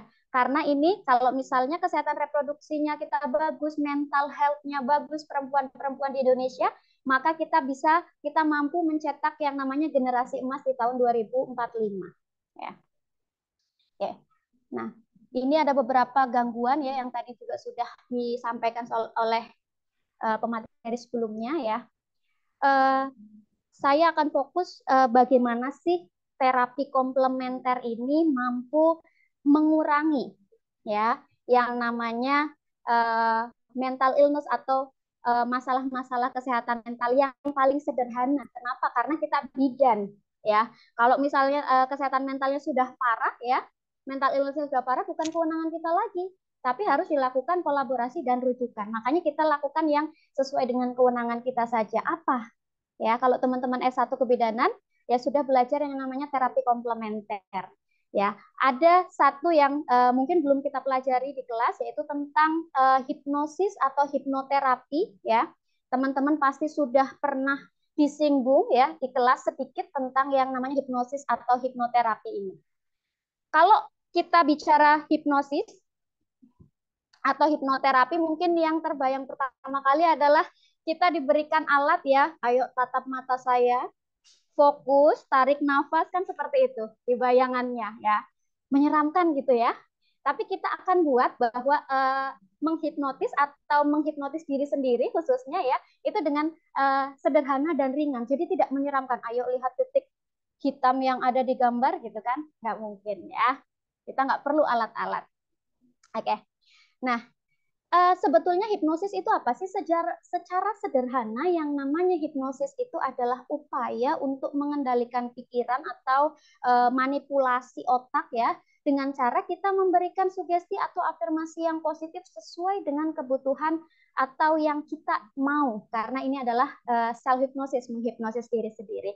Tapi sebelum ke self hipnosis, kita bahas dulu hipnosis secara umum. Nah, kalau teman-teman lihat ya, ini ada sebuah gambar. Pasti kalau kita bicara konsep pikiran, ya, pasti teman-teman disuguhkan dengan gambar atau fenomena gunung es ini. Bahwa yang namanya pikiran kita digambarkan seperti gunung es. Ya, apa maknanya? Ya, bahwa yang nampak di atas ini, yang nampak di permukaan ini adalah pikiran sadar kita. Ya, pikiran sadar itu meliputi apa saja. Hari ini teman-teman bisa mengidentifikasi, membandingkan. Hari ini teman-teman mendengarkan webinar. Ini dalam kondisi pikiran sadar. Hanya sedikit. Tapi kita lihat ada gumpalan yang lebih dalam, lebih besar ya. Ini adalah pikiran bawah sadar kita. Ternyata pikiran bawah sadar kita itu powernya, kekuatannya dia lebih besar berkali-kali lipat dibandingkan dengan pikiran sadar kita. Nah, pikiran bawah sadar ini meliputi apa saja sih? Kebiasaan, emosi, kemudian memori jangka panjang tadi disinggung sama Bu Herlina ya. Ada klien beliau yang tadi punya apa namanya masalah di masa lampau dengan ayahnya ya. Ini sebetulnya alam bawah sadar. Sehingga ketika di pikiran sadarnya dia merasa tadi diperhatikan sama laki-laki sampai pindah-pindah sekolah. Nah, sebetulnya ini adalah pikiran bawah sadar kita. Emosi juga. Ya. Kemudian kalau kita bicara hipnosis tidak akan selalu seperti gambar tadi, tatap mata saya, ayo perhatikan, atau tutup mata atau tarik nafas, enggak. Sebetulnya untuk menghipnosis diri sendiri, hari ini misalnya saya berbicara di depan umum, di depan teman-teman semua gitu ya. Untuk menambah kepercayaan diri ya, kita bisa menghipnosis diri sendiri dengan menggunakan pakaian-pakaian yang berwarna cerah. Ya, teman-teman sadar nggak ketika kita sedang galau, energi kita menjadi negatif, kita lebih cenderung mengenakan pakaian-pakaian yang berwarna gelap. Tadi disinggung juga ya, kalau lagi galau itu kita berpotensi mendengarkan lagu-lagu yang sedih juga, yang galau-galau juga. Nah, kalau kita kaji secara teori energi ya, itu justru akan membuat kita itu menjadi semakin sedih sebetulnya. Ya, jadi ini yang harus kita rubah nanti ya dengan self hypnosis ini. Nah, ini penjelasannya. Nah, semuanya punya otak ya. Fungsi otak itu berbeda antara kanan dan kiri. Itu mungkin sudah teman-teman sudah tahu lah ya bahwa otak kanan itu fungsinya adalah untuk apa namanya olahraga, seni ya. Kemudian kalau yang kiri itu eksak gitu ya, hitung-hitungan, kemudian analogi dan seterusnya. Nah, ini penjelasannya ya. Kalau otak kiri dia akan berdasarkan dengan logika. Sedangkan otak yang kanan dia menggunakan perasaan. Nah, kita harus tahu dulu yang namanya fungsi otak kita ya. Kita lebih dominan yang mana sih? Otak kanan atau otak kiri? Ada orang yang dia itu secara mohon maaf eksak dia tidak bisa. Contohnya teman-teman mahasiswa, dia kok nilai akademisnya nggak baik-baik banget gitu ya, nggak cum laude gitu ya. Tapi ketika dia sudah bekerja, karena komunikasinya dia bagus gitu ya, komunikasi itu kan skill, kemampuan dia berkomunikasi bagus sehingga dia menjadi sukses di tempat bekerjanya. Walaupun kalau dilihat dari apa namanya IPK-nya mungkin proses dia ketika belajar eksak di sekolah di kampus dia tidak terlampau bisa, tapi dia bisa memaksimalkan otak kanannya. Nah, ini kita harus ketahui dulu.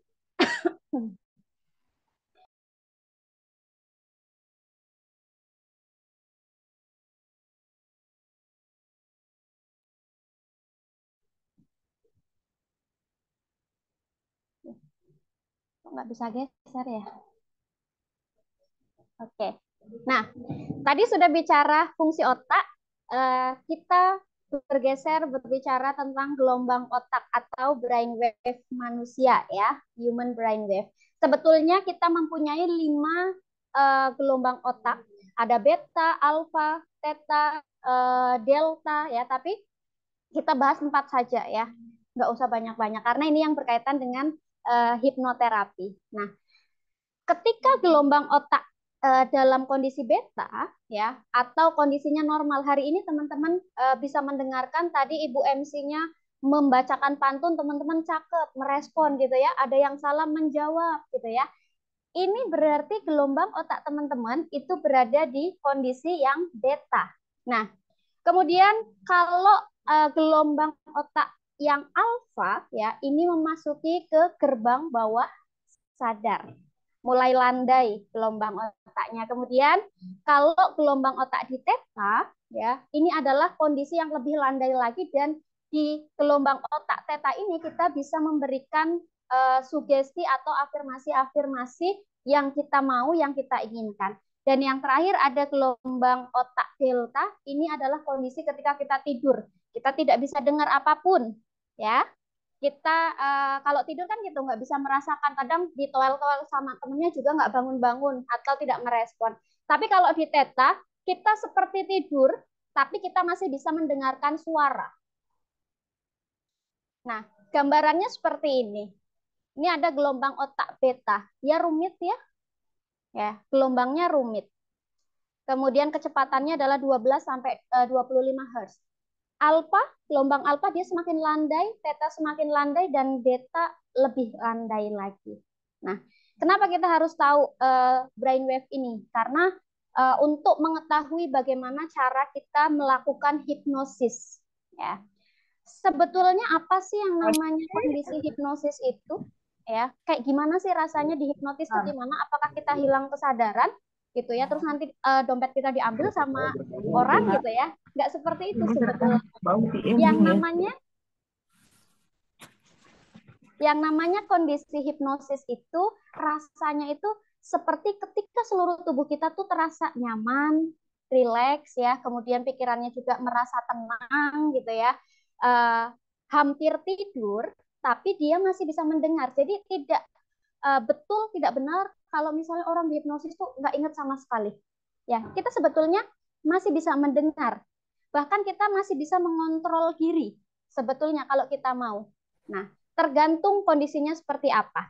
Ya, tergantung kita orang yang bagaimana, mudah dihipnosis, sulit dihipnosis, atau biasa saja. Ya, memang ada takarannya. Ada namanya hypnosability ya. Ada orang-orang yang sulit dilakukan hipnosis ya. Ada orang sulit dihipnotis itu frekuensinya sekitar 5% di dunia ini. Kemudian ada yang mudah sekali, ditepuk dia kaget langsung tertidur gitu, bisa. Ya. Itu 10% ya. Tapi ada yang moderat, itu sekitar 85%. Moderat itu artinya dia mau di hipnosis, tapi dia juga bisa kok menolak juga ya. Kita sebetulnya bisa loh menolak ketika kita mau di hipnosis. Jadi jangan takut teman-teman dengan istilah hipnosis atau hipnotis gitu ya. Kecuali kalau hipnotisnya untuk yang di jalan-jalan gitu ya. Nanti diambil laptop sama dompetnya. Nah, itu yang perlu diwaspadai. Oke. Sebelum kita belajar hipnosis, kita harus tahu dulu kita karakter yang seperti apa. Karakter manusia itu ada 5.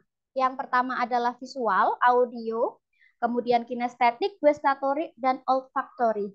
Ya, teman-teman silahkan analisa, saya itu yang mana? Apakah saya itu orang yang visual? Orang yang visual itu contohnya dia suka melihat, membayangkan, memperhatikan. Saya itu adalah karakter yang visual. Ya, saya kalau beli martabak itu saya liatin orangnya bikin martabak. Saya kalau beli bakso, saya liatin walaupun ya bikin bakso ya gitu-gitu aja. Tapi saya pasti liatin. Ya, itu ciri orang yang mempunyai karakter visual atau ketika kita sedang menonton ya, itu benar-benar harus fokus ya, tidak suka dengan diganggu ketika sedang menonton film, lagi nonton film diajak ngobrol nggak suka ya. Karena memang kita visual orangnya harus betul-betul melihat.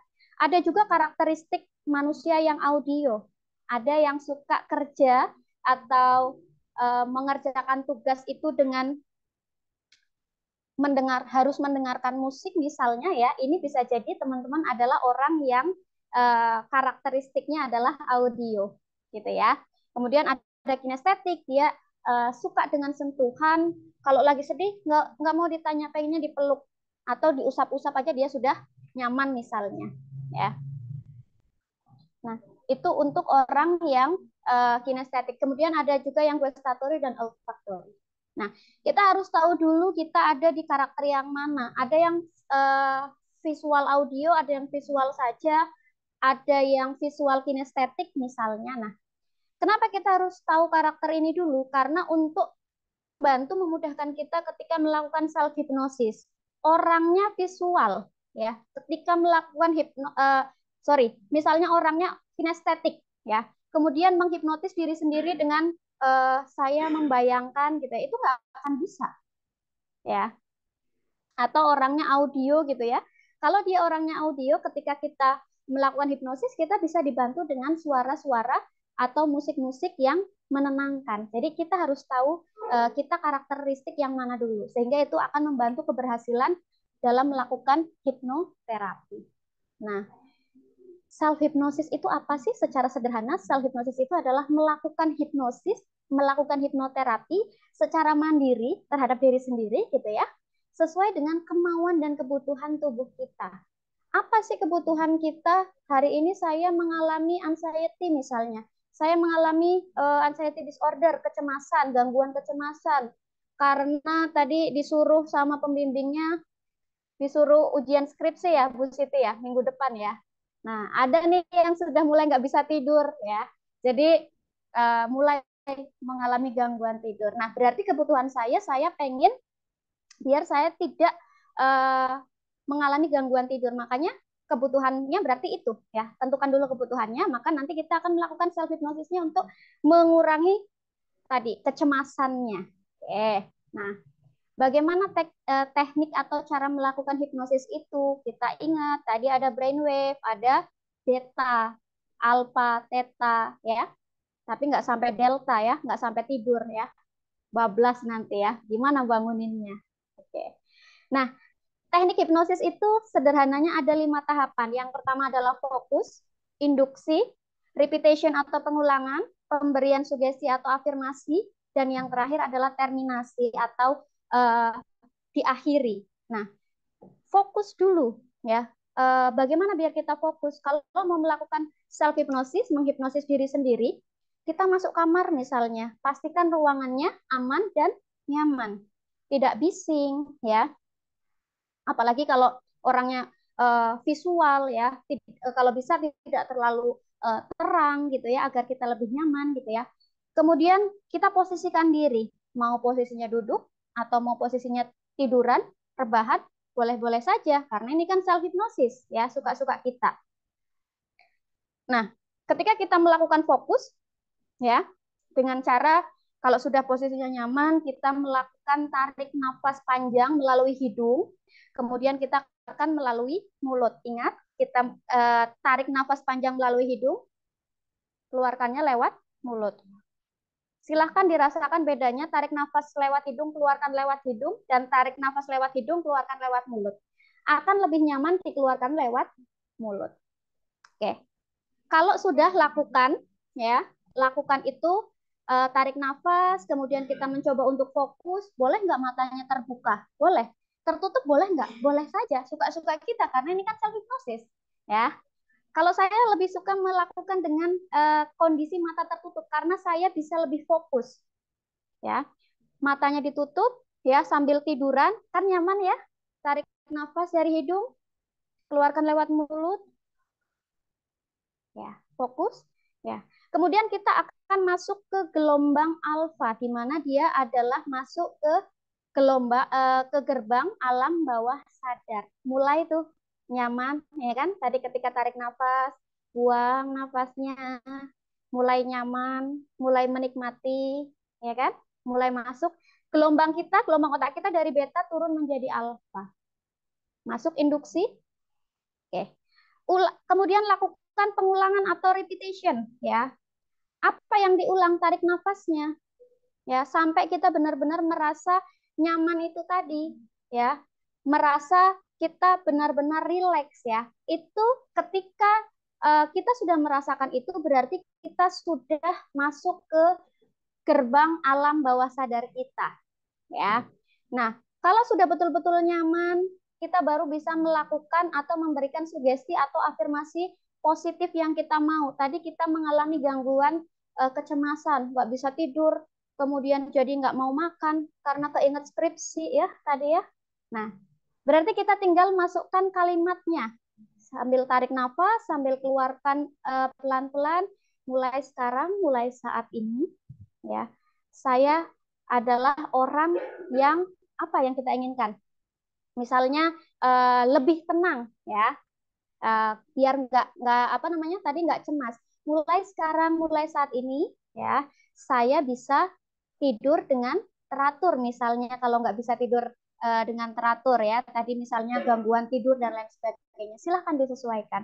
Atau misalnya ada kasus insecure, misalnya nggak percaya diri gitu, ya, tidak percaya diri ketika di kampus misalnya, atau ketika kita bertemu dengan banyak orang gitu, ya, karena berat badan kita yang tidak ideal atau kita merasa tidak cantik seperti apa namanya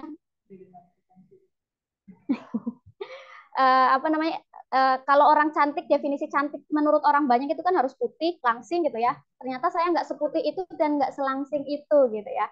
Ketika keluar saya merasa insecure gitu, ya. Hari ini banyak sekali remaja-remaja yang mengalami seperti itu. Kita bisa melakukan self hypnosis, ya, dengan cara mulai sekarang, mulai saat ini, ya, atau mulai malam hari ini, saya adalah perempuan yang percaya diri. Katakan sama diri sendiri, mulai sekarang, mulai saat ini, saya adalah orang yang cantik misalnya. Nggak apa-apa ngomong sama diri sendiri, kan nggak ada orang lain. Ya, mulai sekarang, mulai besok pagi, atau mulai besok ketika saya bangun tidur, saya adalah orang yang sangat percaya diri misalnya. Itu dilakukan kalimatnya pendek saja, tapi kita lakukan berulang-ulang kali dalam memberikan tahapan sugesti atau afirmasi positif ini. Atau misalnya sugesti atau afirmasi positif yang lain nggak masalah, sesuai dengan permasalahan teman-teman, ya.